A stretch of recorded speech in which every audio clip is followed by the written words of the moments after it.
Oh,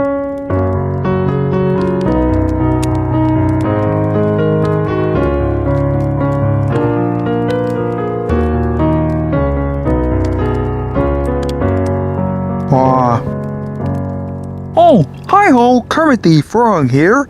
It's finally December 24th and it's Christmas Eve. It's almost time for Santa Claus to fly around houses when all the children are sleeping. So I think this would be a very good time for me to read you a Christmas story. Now let me see.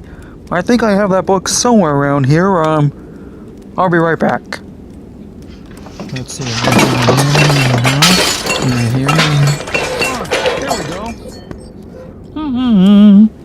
Okay, this book is called The Night Before Christmas by Clement C. Moore.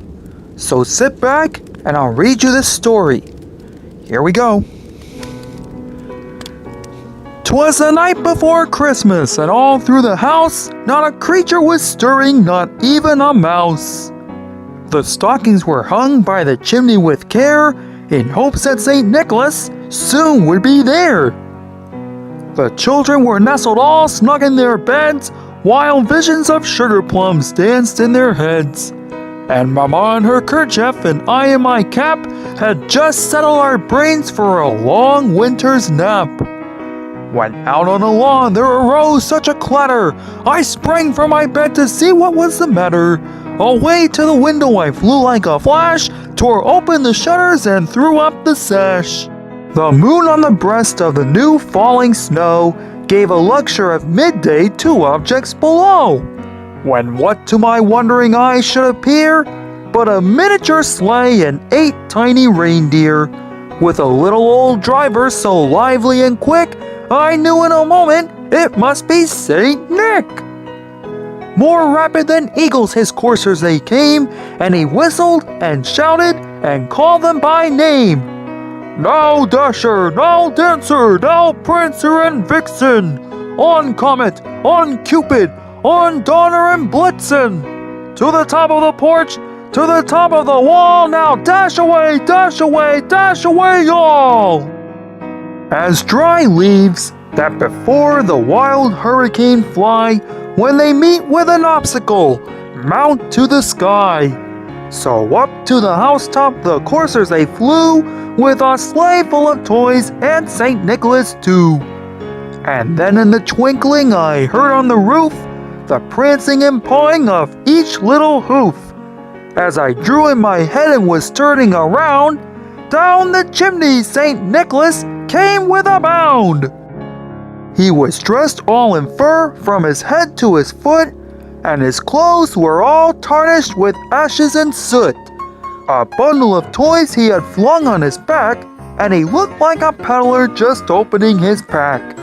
His eyes how they twinkle, his dimples how merry. His cheeks were like roses, his nose like a cherry. His droll little mouth was drawn up like a bow, and the beard of his chin was as white as the snow. The stump of a pipe he held tight in his teeth, and the smoke that encircled his head like a wreath. He had a broad face, and a little round belly that shook when he laughed like a bowl full of jelly. He was chubby and plump, a right jolly old elf, and I laughed when I saw him in spite of myself. A wink of his eye and a twist of his head soon gave me to know I had nothing to dread.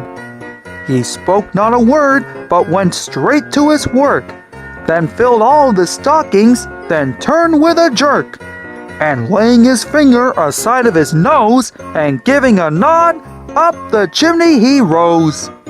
He sprang to his sleigh, to his team gave a whistle, and away they all flew like the down on a thistle. But I heard him exclaim, ere he drove out of sight, Merry Christmas to all, and to all a good night. Wow, I really enjoyed that story, didn't you? Well, it's time for me to go to bed. Santa's going to be here soon. 'Cause you know what they say, Santa only comes if you're asleep. So keep being good, and have a Merry Christmas from the Muppets. Bye-bye.